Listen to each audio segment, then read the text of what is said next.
Hello and welcome to The World Transformed and to a fantastic star-studded panel, 10 years since the crash, transforming the global economy. We are extremely privileged to welcome a diverse and fantastic range of speakers today. So we have Anne Pettifer, one of my favorite economists and director of Prime, as well as author of The Production of Money. Right. And is it your chair of the Progressive Economy Forum? Member of the Progressive Economy Forum and author of The Production of Money, which I think you can get at the bookshops here. Yeah, great. For a £5. That is cheap.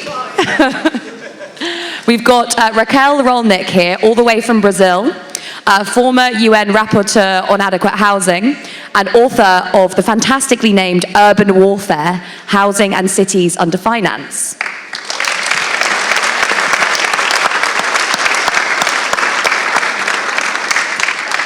We have Dorothy Grace Guerrero, an activist and campaigner of 30 years experience who now works for Global Justice Now.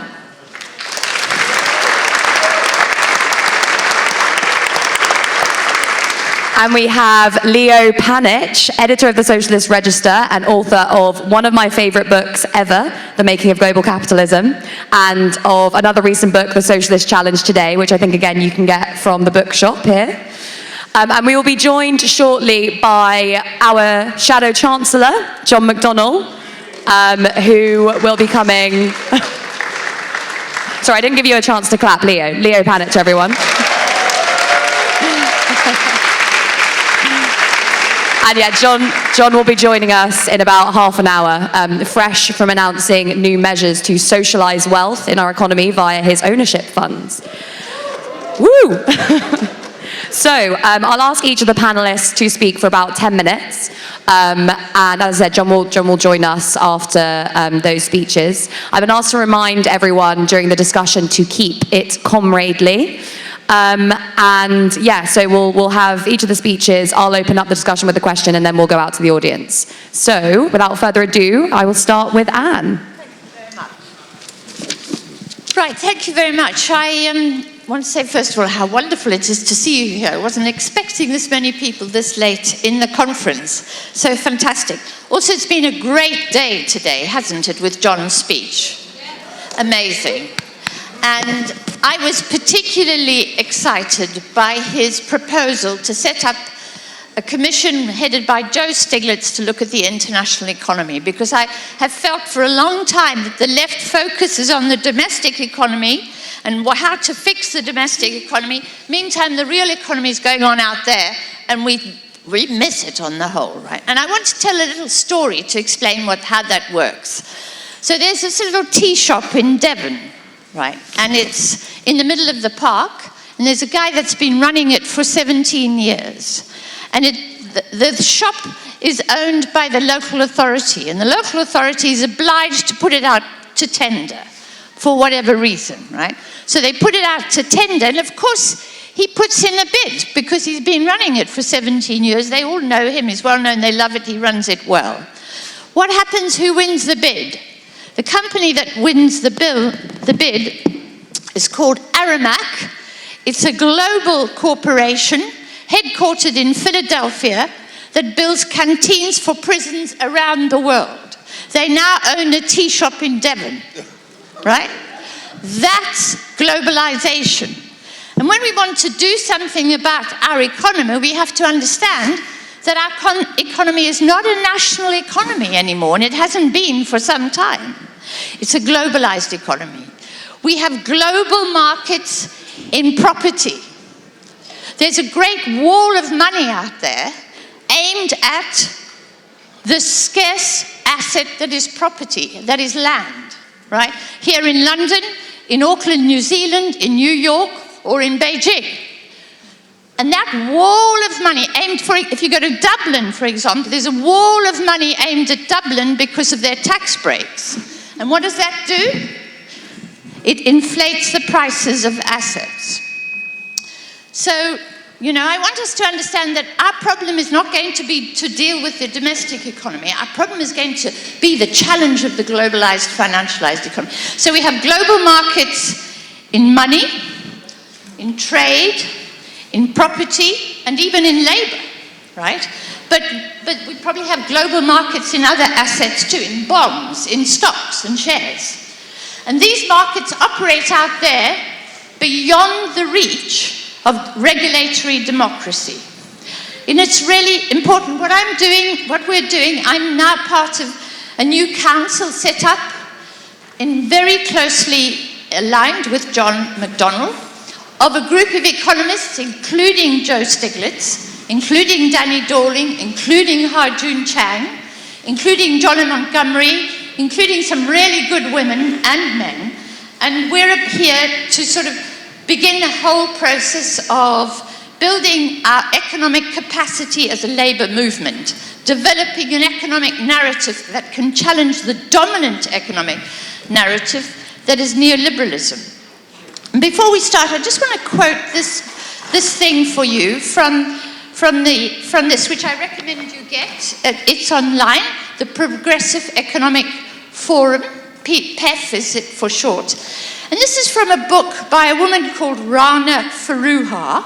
She writes for the Financial Times, and she's really interesting. Her book is called The Makers and the Takers, The Rise of Finance and the Fall of American Business. And she says, to fix things, we need to first tell ourselves the correct story about how we got here. Financialization is easily the least studied and least explored reason behind our inability to create shared prosperity, despite being amongst the richest and most successful nations in the world. So financialization is the least studied and the least explored reason. Now, for me, that's not a mistake. That's not by accident. You know, the financial sector is delighted that we all have a blind spot for what they get up to, right? It's delighted that the economics profession doesn't teach money, banking, and debt, and finance. It's delighted that, you know, commentators and economists focus on the domestic economy, on the tangible bits of the economy that we can see. The things that we can see migrants who are our neighbors. We can see imported trade, fair trade coffee. These are things, we can see the National Health Service, we touch it.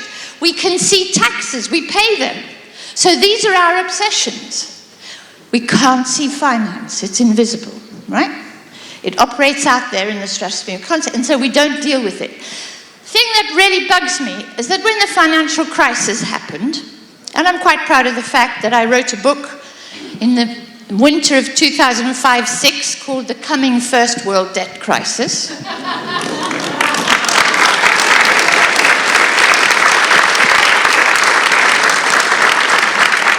Which everybody laughed at. They called me Chicken Licken, the sky is falling, the City of London. I wrote for The Guardian. I refused to write for The Guardian after a while because I got so much abuse in the comments about my book, right? But the point is this, that when the crisis hit, the left didn't know what had happened. We were stunned, right?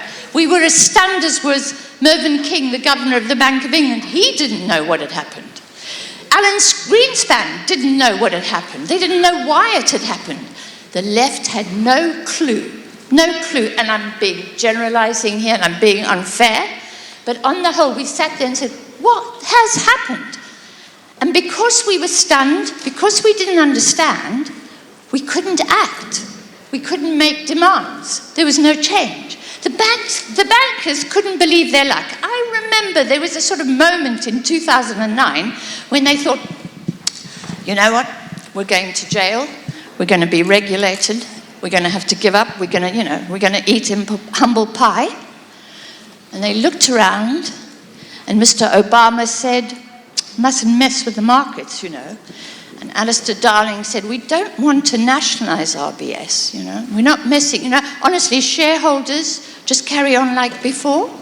And the Labour movement said, well, you know, Alistair Darling must know what he's talking about. And the bankers thought, gee whiz, you know, and they got away with murder. And then they went, boom, right, thank you very much. Now the government is guaranteeing our deposits to the tune of 75k. Now we can get cheap money from the Bank of England. Now we can get QE, liquidity. They just can pump money. We'll give them some toxic assets. Boom, we've got money, boom. Let's go out there and do what we were doing before, but do it twice as fast and twice as big. So Today, global debt, private and public, is 318% of global income. So it's something like $263 trillion. I bet you can't even write those numbers down. They're so big, right? Global income is $76 trillion. And I can tell you now that if you have an income of 76 and your debts are 263 trillion, you ain't going to pay back your debts, right? Anyway, so that's what I want to say now, and I'm sure I'm nearly at my 10 minutes, but I wanted to say that what I want to do with this work that we're doing at the Progressive Economy Forum is to help the left understand how this happened. And the thing that really bugs me more than anything else, and I know Leo's going to talk about this, is that we get blamed for the inflation of the 1970s, right? And I want us to acknowledge that it's nothing to do with the trade unions, it's nothing to do with wages. So what happened in the 1970s was, in the 1960s, the bankers were already resisting the Bretton Woods system, which was regulating, managing them, stabilizing the economy, making sure that there weren't imbalances of deficits and surpluses and all of that. And the bankers hated that. Almost immediately after Keynes had designed Bretton Woods, they went to lobby to get it changed, right? You know the wonderful thing about the Bretton Woods conference? Roosevelt would not allow a single banker to attend. Can you go to the IMF? Isn't that wonderful? Roosevelt's my hero. You go to the IMF today, it's packed with bankers. There's only bankers there doing deals with governments, getting good money from governments, but that's another story. So what happens then, one Sunday night, after a popular movie on the television, a cowboy movie that the American public all watched, Nixon goes on the television and he says, I'm dismantling the international financial architecture constructed very carefully in 1944 by Keynes and by Dexter White to prevent another great financial crisis and another catastrophic war. I'm dismantling it tonight, overnight, single-handedly. I haven't consulted anybody, I haven't talked to anybody about it. I'm just fed up with paying my debts in gold, and I'm not going to pay. And if President de Gaulle wants money, he says, I've got something here called a greenback, a piece of paper. If he doesn't like that, tough, okay? Overnight, that happened. Now, that began the process of deregulation. That happened in August 1971. In September 1971, in the City of London, the bankers worked with the Bank of England, they didn't even work with Parliament, to deregulate the creation of credit and the management of interest rates, which Keynes had put in place. He said, if you don't manage credit and interest rates, you're going to have massive amounts of debt, which will become unpayable because it'll be too expensive. They just dismantled the whole system with the Barber boom and all of that, the Heath government. And what happened immediately was too much credit was created.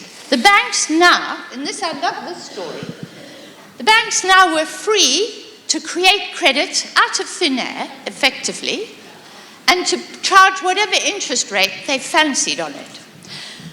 Now, you can't charge a professor of economics who's a sound bet a very high rate of interest. But if you're in Florida and you go to a bar, has everybody here seen The Big Short? Have you seen the movie The Big Short? Great movie. Do you remember the girl, the woman, the pole dancer? She's swinging around the pole. She's got hardly any clothes on. And the guy says to her, have you got a mortgage? She said, yeah, I've got a mortgage, because of course she's collecting tips. This is her income. A couple of more dollars come into sticks him in her bra. She goes around again. He says, have you got an adjustable rate mortgage? She said, yeah, of course I got an adjustable rate mortgage, which means it'll go up when the interest rates go up and her repayments will go. Right. The guy says, whoa. if she's got an adjustable rate mortgage, he says to his mates, there's going to be a crisis. And he's about to turn around and go away. And she says to him, by the way, he says, I got 5 mortgages. Why did she have 5 mortgages? Because Goldman Sachs could sell her a mortgage at 15%. Why? Because she was risky. If someone's risky, you can charge them a very high rate of interest. You can make a quick buck very quickly. And if she defaults, then you just grab her asset, which is the 5 properties that she's bought. So they wouldn't lend to a safe entrepreneurial guy who wants to build a wind farm, for example. Because, you know, you can't charge him 15%. You can charge the pole dancer 15%. Right? And that's what I love about that cookie, is that she was one of the poorest people in the world, really. And you know what? She brought down the global financial system. So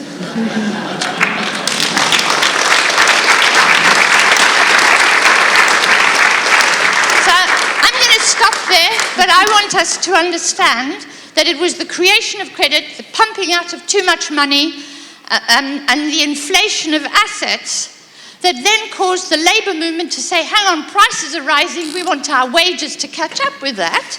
And that didn't help. It didn't make inflation worse, but it wasn't causal. What was causal was financial deregulation, right? And when we understand that, we know that, you know, we don't have to blame the labour movement for the inflation in the 1970s. So my whole story is that we've got to understand the causes of the crisis if we're going to help to prevent the next crisis, and that is the work that the left has to do. Thank you very much.